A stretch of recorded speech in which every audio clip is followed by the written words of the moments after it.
Good afternoon students. मैं अवनीश कुमार सिंह आज फिर से आप लोगों के सामने कक्षा 12 का आरोह भाग 2 से गद्य खंड का पहला चैप्टर भक्तिन को लेकर के उपस्थित हुआ हूँ। भक्तिन महादेवी वर्मा का लिखा हुआ संस्मरण लेख संस्मरणात्मक रेखाचित्र अर्थात बीती हुई बातों को, घटनाओं को याद करके लिखना संस्मरण रेखाचित्र कहा जाता है। महादेवी वर्मा के बारे में लगभग आप सभी लोग जानते हैं। छायावाद युग की सर्वश्रेष्ठ कवयित्री एवं लेखिका, निबंध लेखक, संस्मरण लेखक, लेखिका, जिनका जन्म सन 1907 ईस्वी में फर्रुखाबाद में हुआ था।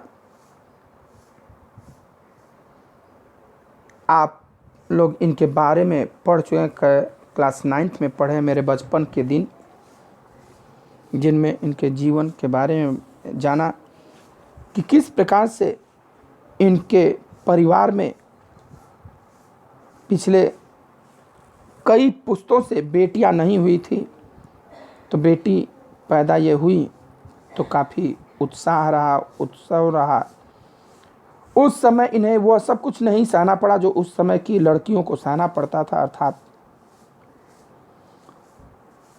पैदा होते ही उन्हें मार दिया जाता था। अगर बच भी जाती थी तो जिंदगी भर वो घुट घुट करके मरती थी।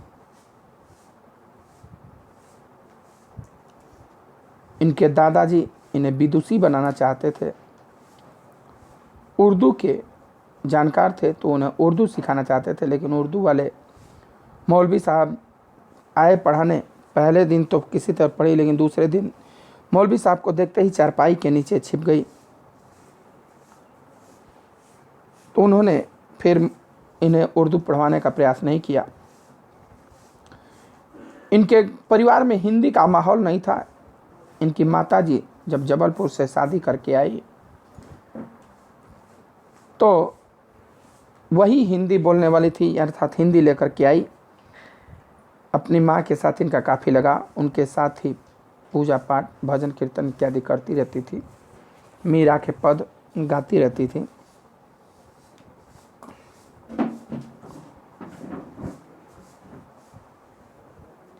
समाज सेवा, साहित्य सेवा दोनों के रूप में प्रतिष्ठित रही। महात्मा गांधी की राह पर अपना जीवन समर्पित कर उन्होंने शिक्षा और समाज कल्याण के क्षेत्र में निरंतर कार्य किया। जब ये पढ़ती थी इलाहाबाद में तो अपने जेब खर्च से ये लोग पैसे बचा बचा करके रखते थे, और जब महात्मा गांधी जी या कोई स्वतंत्रता सेनानी आता था तो उनको वो रुपया देश के नाम पर दे देती थी कि ये स्वतंत्रता सेनानियों के काम आएगा, स्वतंत्रता संग्राम के लिए ज़रूरत के रूप में काम आएगा। नारी समाज में शिक्षा प्रसार के उद्देश्य से उन्होंने प्रयाग महिला विद्यापीठ की स्थापना की। साहित्य जगत में महादेवी वर्मा की प्रतिष्ठा बहुमुखी प्रतिभा रचनाकार के रूप में रही। कविता के क्षेत्र में वे छायावाद के 4 स्तंभों में से एक मानी जाती हैं। अन्य 3 स्तंभ थे सुमित्रानंद पद, जयशंकर प्रसाद जो कि उसके संस्थापक कहे जाते हैं, और निराला जी, तथा चौथा ये थी महादेवी वर्मा। ये 4 स्तंभ माने जाते हैं छायावादी युग के। कौन कौन? सुमित्रानंदन पंत, सूर्यकांत त्रिपाठी निराला जी, जयशंकर प्रसाद और महादेवी वर्मा। ये अपने निबंध, संस्मरणात्मक रेखाचित्रों के कारण एक अप्रतिम गद्यकार के रूप में उनकी चर्चा होती रहती है। कविता और गद्य इन दोनों क्षेत्रों में इनकी प्रतिभा अलग अलग प्रभाव लेकर सक्रिय हुई दिखती है। कविताओं में वे अपनी आंतरिक वेदना और पीड़ा को व्यक्त करती हुई इस लोक से परे किसी और सत्ता की ओर अभिमुख दिखलाई पड़ती है। तो गद्य में उनका गहरा सामाजिक सरोकार स्थान पाता है। उनकी श्रृंखला की कड़ियाँ 1942 ईस्वी में इस समय की अद्वितीय रचना है, जो हिंदी में स्त्री विमर्श का भव्य प्रस्तावना है। इनके संस्मरणात्मक रेखाचित्र अपने आप आसपास के ऐसे चरित्रों और प्रसंगों को लेकर लिखे गए हैं जिनकी साधारणतया हमारा ध्यान नहीं खींच पाते, लेकिन महादेवी जी की मर्मभेदी और करुणामयी दृष्टि उन चरित्रों के साधारणतया में असाधारण तत्वों का संधान करती है। इनके जो पात्र होते हैं वो छोटे छोटे पात्र जो हम लोगों के आसपास होते हैं, हमारे पास पड़ोस में रहते हैं, लेकिन हमारा ध्यान उधर नहीं जाता, ये उनका वर्णन करती हैं। इनकी समस्त रचनाओं में उन्हीं लोगों का वर्णन होता है जो इनके पास पड़ोस में होते हैं। इनकी जो प्रमुख रचना है दीपशिखा यामा काव्य संग्रह है। यामा के लिए इन्हें ज्ञानपीठ पुरस्कार से सम्मानित किया गया। श्रृंखला की कड़ियाँ आपदा, संकल्पिता, भारतीय संस्कृत के स्वर, ये निबंध संग्रह, अतीत के चलचित्र, स्मृति की रेखाएं, पथ के साथी, मेरा परिवार, संस्मरण रेखाचित्र है इनका। इन्हें भारत भारती सम्मान तथा पद्म भूषण सम्मान से भी सम्मानित किया गया और 1987 में इनका इलाहाबाद में ही निधन हुआ। जो प्रस्तुत पाठ है भक्तिन, एक संस्मरण रेखाचित्र।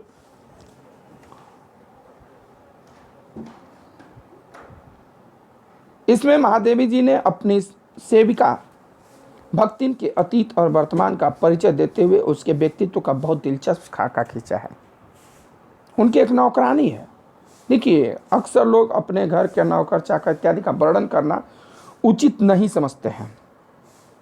ये अपने घर के नौकर चाकर, कुत्ते, बिल्ली इत्यादि का वर्णन इनकी कहानियों में मिलता है।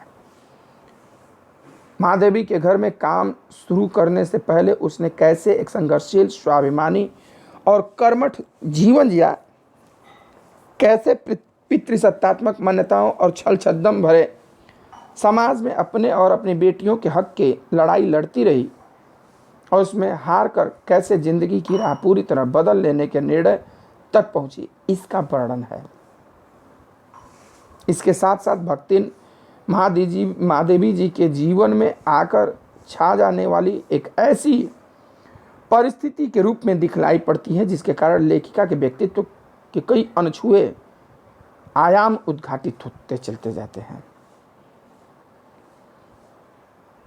इसी कारण अपने व्यक्तित्व का जरूरी अंश मानकर वे भक्तिन को खोना नहीं चाहती।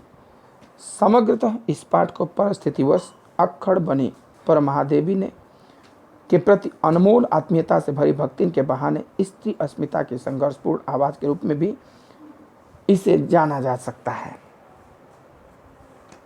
प्रस्तुत चैप्टर जो है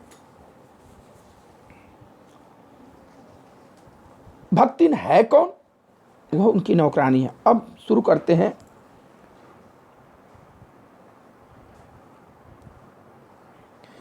भक्तिन एक छोटे कद और दुबले शरीर वाली भक्तिन अपने पतले ओठों के कोनों में दृढ़ संकल्प और छोटी आंखों में एक विचित्र समझदारी लेकर जिस दिन पहले पल मेरे पास उपस्थित हुई थी, उससे लेकर आज तक एक युग का समय बीत चुका है। पर जब कोई जिज्ञासु उससे इस संबंध में प्रश्न कर बैठता है, तब वह पलकों को आधी पुतलियों तक गिराकर और चिंतन की मुद्रा में ठुट्टी को कुछ ऊपर उठाकर विश्वास भरे कंठ से उत्तर देती है, तुम बच्चे का बताई, यही 50 बरिस से संग्रहित है। भक्तिन एक छोटे कद की, दुबली पतली शरीर वाली, पतले होठों में एक दृढ़ संकल्प निश्चय और छोटी आंखों में एक विभिन्न विचित्र समझदारी का भाव लिए जिस दिन इनके पास पहले बार आई थी नौकरी के लिए, उस दिन से लेकर आज तक लेखिका कहती है कि एक युग सा बीत गया है, एक काफी लंबा समय सब बीत गया है। पर कोई अगर जिज्ञासु या जानने की इच्छा रखने वाला उनसे ये जानना चाहता है कि आप महादेवी जी के यहाँ कितने समय से काम कर रही हैं, तो वो कहते हैं कि, तो बड़ा सोचते हुए मुद्रा में आँख को करीब बंद करते हुए होठों को ऊपर उठा करके सोचते हुए कहती है, तुम बच्चे को यानी कि तुम लोगों को हम क्या बताएं, यही कोई 50 बरिस हुआ होगा।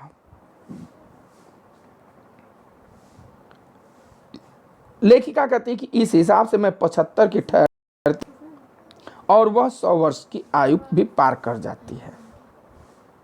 लेखिका कहते हैं कि मतलब कि जिस समय वो आई उस समय मेरी आयु 25 साल थी और उनकी आयु 50 साल थी। उस हिसाब से अगर गिना जाए तो वो 100 साल की हो गई और मैं 75 साल की हो गई, जो कि हूं नहीं, क्योंकि 80 साल में ही उनका निधन हो गया था।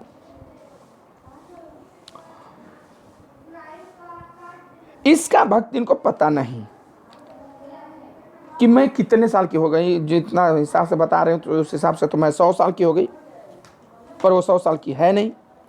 पता हो भी तो संभवतः वह मेरे साथ बिताए हुए समय में रत्ती भर भी कम न करना चाहेगी। तो विश्वास होता जा रहा है कि कुछ वर्ष और बीत जाने पर वह मेरे साथ रहने के को खींचकर 100 वर्ष तक पहुंचा देगी, चाहे उसके हिसाब से मुझे 150 वर्ष ही की असंभव आयु का भार क्यों न ढोना पड़े। कहती है कि भक्तिन को शायद ये पता नहीं कि वह कितने साल की हो गई, लेकिन यह भी सच है कि वो मेरे साथ बिताए हुए समय में से 1 मिनट भी कम नहीं करना चाहती।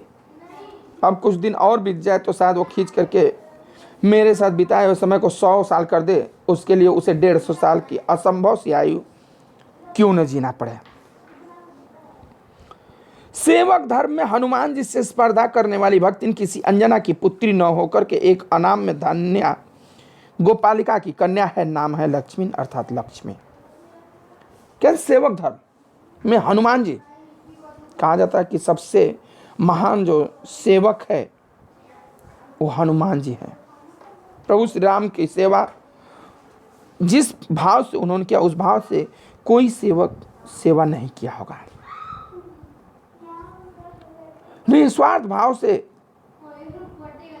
संपूर्ण रूप से उनका हित चाहने वाला हनुमान जी की तरह ही भक्तिन भी महादेवी वर्मा की सेवा करती है, एकदम निश्चल भाव से, निस्वार्थ भाव से, और सभी प्रकार से उनका हित सोच समझ करके उनकी सेवा करती है। कहते हैं कि वो तो हनुमान जी की माता का नाम अंजना था, कह कि उनके पर ये किसी अंजना की पुत्री न होकर एक अनाम धन्या यानी कि अनाम जिसका कोई नाम नहीं है, धन्या स्त्री गोपालिका यानी यादव की कन्या है।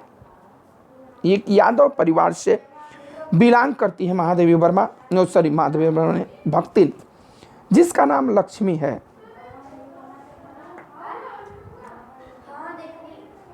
पर जैसे मेरे नाम की विशालता मेरे लिए दुर्लभ है,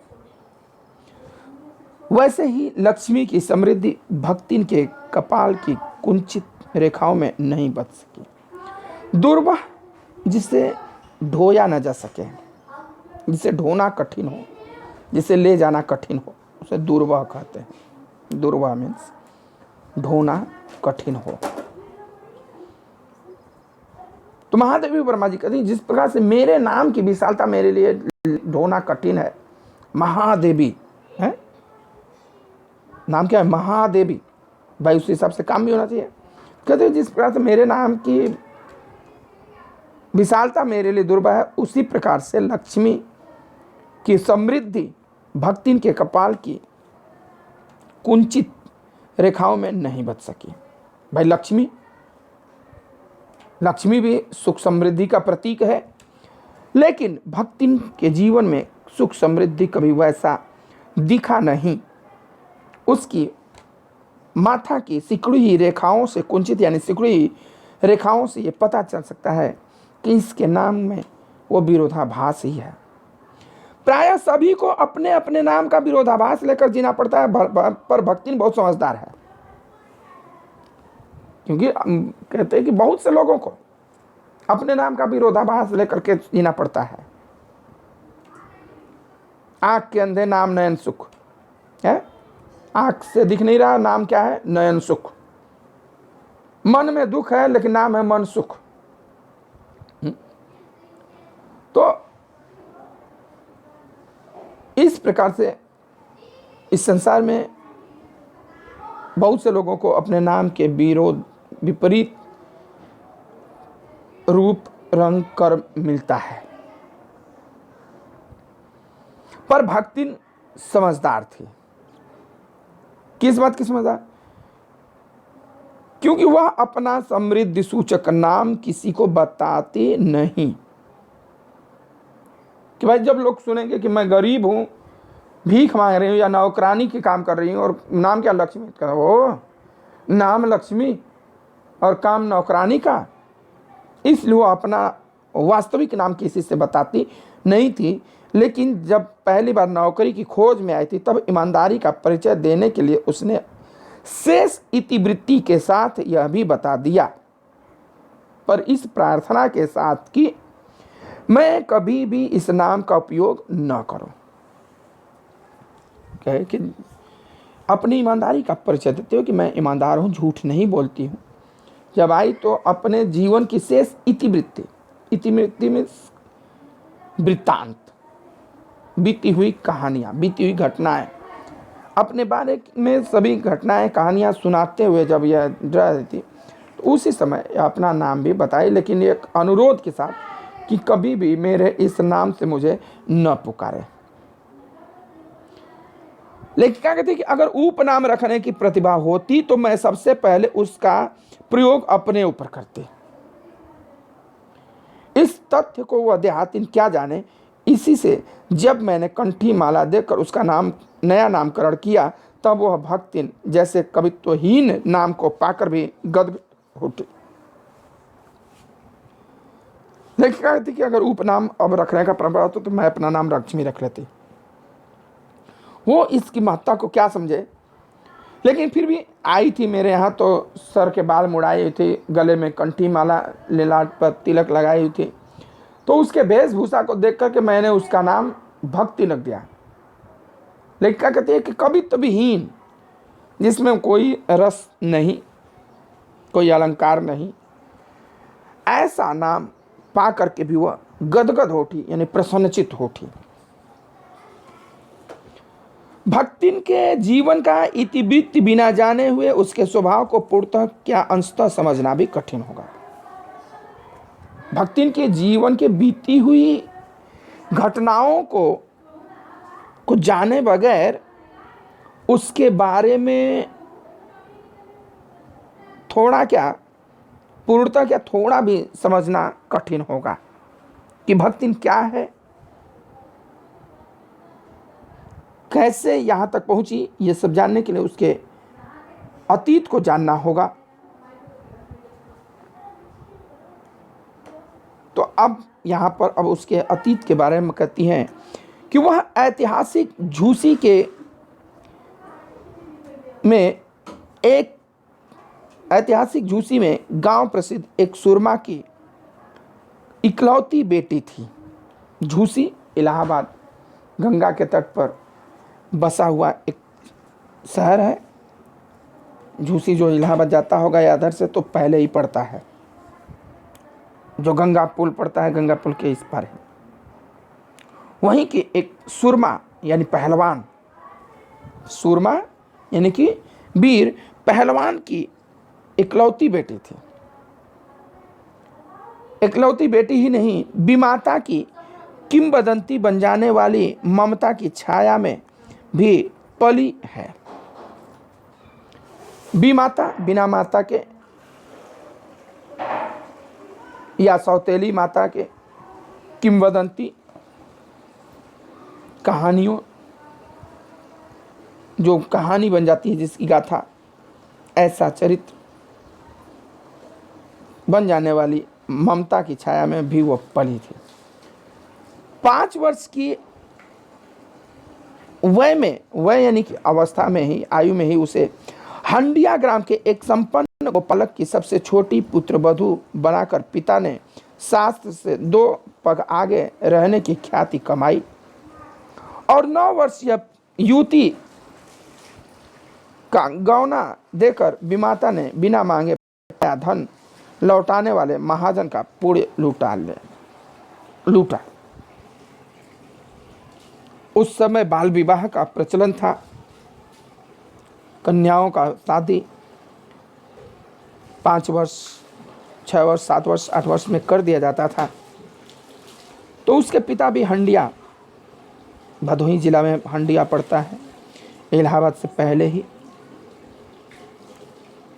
तो हंडिया के एक संपन्न परिवार में, यादव परिवार में कि सबसे छोटी बहू बन करके ये गई। 5 वर्ष विवाह कर कन्यादान करने के बाद लोग कहते हैं कन्यादान कर लिया तो सब तीर्थ कर लिया। और जो विमाता थी, जो सौतेली माँ थी, 9 वर्ष की ये हुई तभी उनका गौना कर दिया, यानी कि विदाई कर दिया। पहले बाल विवाह होता था, लेकिन 5 वर्ष में अगर विवाह हो गया तो उसका गौना 12 साल बाद होता था, 11 साल बाद होता था, 10 साल में हुआ तो 5 साल बाद होता था। लेकिन ये 5 साल में विवाह हुआ और 9वें साल में इनका गौना करके वो भी मान लीजिए, मानो कि इस प्रकार से अपने आप को पूर्ण समझ लेती हैं जैसे कि कोई कर्जदार साहूकार के बिना मांगे पैसा लौटा देता है। इस प्रकार से उनका विवाह कर दिया गया। अब आज के वीडियो में इतना ही। शेष